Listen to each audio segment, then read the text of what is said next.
तो दोस्तों आज आप लोगों को विभाजकता के नियम फिर से बताने जा रहा हूँ, जिसमें पहले से ही मैंने कवर कर दिया था। 2 के, 4 के, 8 का और 16 का इसका कवर कर दिया था। फिर दूसरा वीडियो में मैंने 3 का, 9 का और 27 का कर दिया था कवर। आज हम लोग पढ़ने जा रहे हैं 6 का और 12 का और 24 का। ये विभाजकता का नियम आज हम लोग पढ़ेंगे।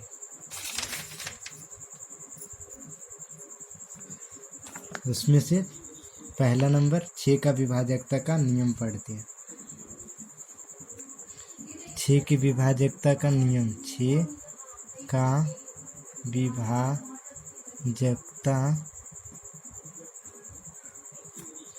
का नियम। इसमें क्या है? 6 में क्या होगा कि जो 3 से संख्या कटेगा, 3 और 2 से, यानी इसको अगर तोड़ेंगे तो क्या आएगा? 3 का गुणनखंड और 2 का गुणनखंड। यानी जो संख्या, इसका जो होगा डिफिनेशन या इसका परिभाषा जो होगा, जो संख्या 3 का और 2 के नियम का पालन करता हो, वह संख्या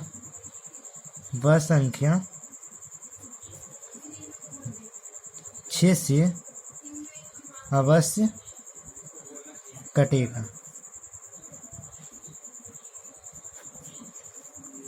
जैसे एग्जाम्पल में देता हूँ, इसमें क्या बताया जा रहा है कि 2 का नियम और 3 का नियम दोनों का फॉलो करना चाहिए। तो 2 का नियम में क्या बताए थे कि जो संख्या सम हो या जिसके इकाई अंक में 0 हो, वह संख्या 2 से अवश्य कटेगा। 3 का नियम में क्या बताए थे कि सभी अंकों का योग अगर 3 से पूर्णतः कट जाता है तो वह संख्या 3 से अवश्य कटेगा। यानी ये दोनों नियम को अगर जो फॉलो करता है तो वह संख्या 6 से अवश्य कटेगा। एग्जाम्पल में जैसे देखते हैं, एग्जाम्पल नंबर फर्स्ट में 12,348। जैसे 2 का पहले नियम देखते हैं कि 2 का नियम फॉलो कर रहा है, तो हाँ, यह एक सम संख्या है, इसलिए यह जो है अवश्य कटेगा। किससे? तो ये 2 से कटेगा। लेकिन अब देखते हैं पहले फिर 3 का नियम का पालन करा के 3 का नियम का पालन करता है कि नहीं। तो सभी अंकों को जोड़ेंगे, 8 4 12, 12 3 15, 15 3 18। 18 जो है पूर्णतः, जैसे कि 1 + 2 + 3 + 4 + 8, टोटल मिला करके अगर 3 से कट जाता है, जैसे कि 18 आ रहा, यह 3 से पूर्णतः कट जा रहा है, तो यह संख्या 3 का तो फॉलो कर ही रहा है नियम, और 2 का भी फॉलो कर रहा है, तो यह संख्या पूर्णतः क्या होगा कि पूरा का पूरा संख्या 6 से अवश्य कटेगा। नंबर दूसरा एग्जाम्पल में देखते हैं, जैसे 45,36। इसमें भी देखते हैं कि यह संख्या पूर्णतः कटता है कि नहीं कटता है।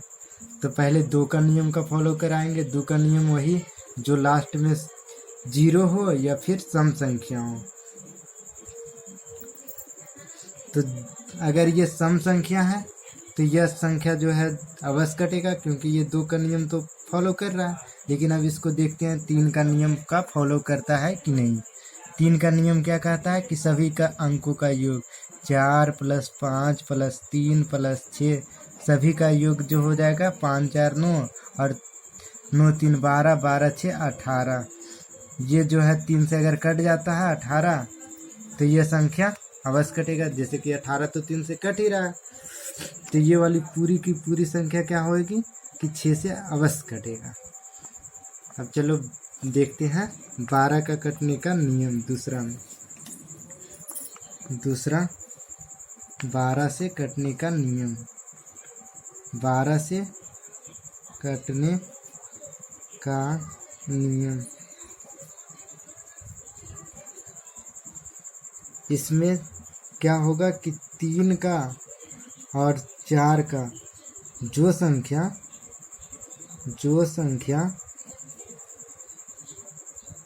3 और 4 के विभाजकता का नियम का पालन करता हो वह संख्या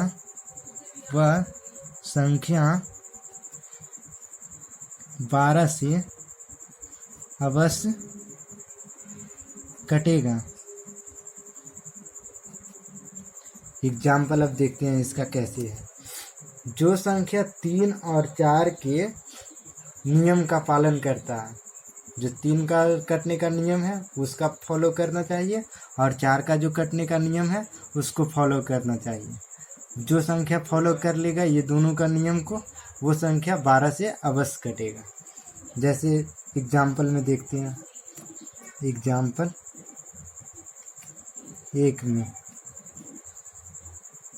6300, तो 4 से कटने का नियम क्या बताता है कि लास्ट में 2 जीरो हो या लास्ट का जो अंक होता है वो दोनों अंक 4 से कटना चाहिए। लास्ट में 00 हो या दो अंक जो है 4 से कटना चाहिए। ये 4 का विभाजकता का नियम है, तो यह तो फॉलो कर रहा है क्योंकि लास्ट में 2 जीरो है। अब देखते हैं कि 3 का विभाजकता का नियम ये फॉलो करता है कि नहीं करता। तो 6 3 सभी का योग फिर 0 का योग टोटल हो जाएगा 9। 6 3 9, 0 0 0 ही रह जाएगा लेकिन 9 होगा। तो यह संख्या 3 से कट रहा, इसलिए यह संख्या 3 से पूर्णतः विभाजित, 3 से नहीं सॉरी 12 से पूर्णतः विभाजित होगा, क्योंकि पूरी जो है 4 से भी कट रहा और 3 का भी नियम का पालन कर रहा है। ये दोनों का अगर नियम का पालन कर रहा है तो ये संख्या पूर्णतः जो है 12 से विभाजित होगा। ये दो अंक जो है सिर्फ 4 से विभाजित होना चाहिए, लेकिन ये पूरी अंक अब क्या होगा कि 12 से पूर्णतः विभाजित होगा। क्यों होगा कि पहले 4 का नियम का फॉलो किया, फिर 3 का भी नियम का फॉलो किया, इसलिए यह पूरी संख्या 12 से विभाजित होगा। एग्जाम्पल दूसरा देख लेते हैं 12 का कटने का नियम का। जैसे 21 40 8, इसमें क्या बोला गया है, पहले 3 का नियम को देखते हैं। 3 का नियम क्या कहता है, 2 + 1 + 4 + 0 + 8 सभी को जोड़ करके 3 से विभाज्य होना चाहिए। तो सभी को जोड़ेंगे, 2 1 3, 4 3 7 और 8 15 हो जाएगा, जो कि 15 पूर्णतः 3 से कटता है, इसलिए यह संख्या 3 से पूर्णतः कटेगा। और अगर 3 से कट रहा है तो अब चेक करेंगे क्या कि 4 से ये पूर्णतः कटता है कि नहीं। तो 4 का नियम क्या कहता है कि लास्ट का 2 डिजिट, जो 2 अंक है लास्ट का, वो अंक जो है पूर्णतः 4 से कटना चाहिए।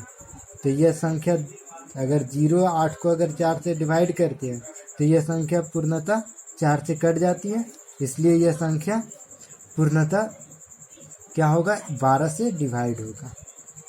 अब देखते हैं तीसरा में, इसी में 24 से कटने का नियम। ऐसे तो 24 का नियम कटने का नहीं है, वही रूल है जो 3 का, जैसे 24 का अगर करते हो तो 24 का क्या होगा, अच्छे से इसको मैं बता देता हूँ एक बार। 24 से कटने का नियम,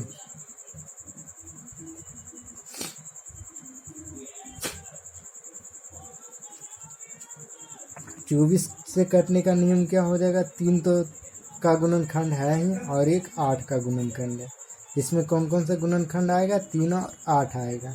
अगर इसमें इसका भी डिफिनेशन लिख देता हूँ। जो संख्या 3 और 8 के काटने का नियम का पालन करता है वह संख्या अवश्य 24 से कटेगा। यह क्या बोलता है कि जो संख्या 3 और 8 के कटने का नियम, जैसे विभाजकता का नियम मैंने 8 का पढ़ाया था और 3 का बता ही रहा हूँ अभी, तो 8 का विभाजकता का क्या नियम था वो देख लेंगे, और जो 3 का विभाजकता का नियम होता है उसको देख लेंगे। अगर ये दोनों का फॉलो करता है तो वह संख्या अवश्य कि 24 से भी डायरेक्ट डिवाइड हो सकता है। जैसे एग्जाम्पल में इसका देख लेता हूँ। एग्जाम्पल फर्स्ट में 5,760 पूरी की पूरी संख्या 8 से डिवाइड होना चाहिए पहले नंबर।